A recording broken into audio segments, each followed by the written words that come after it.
Y como viene siendo propio de nuestras actuaciones, vamos a intercalar unos estilos de jota cantada. En primer lugar, va a ser nuestra cantadora más veterana, que no la más mayor, la más veterana, de Monreal del Campo. Con ustedes, Mari Carmen Muñoz.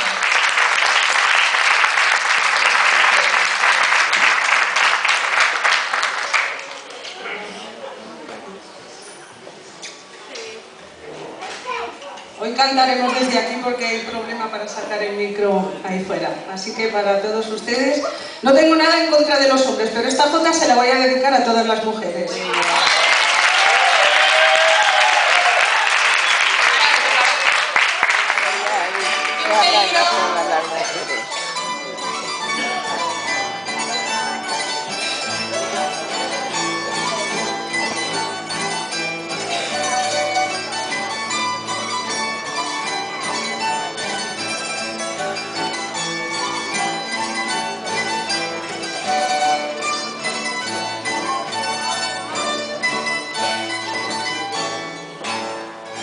Son la esencia de la vida,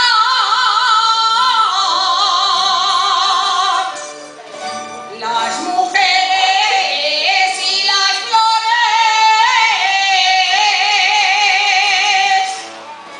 son la esencia de la vida, y si alguno las maltrata, y es porque a su madre olvida,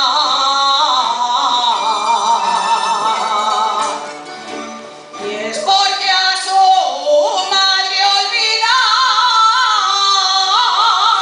las mujeres y las flores.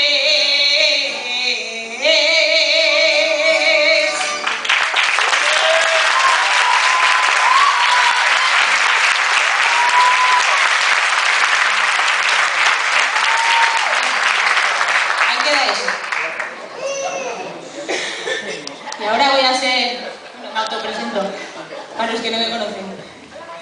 Voy a cantarles yo también un estilo, bueno, Cristina Carrasco, servidora.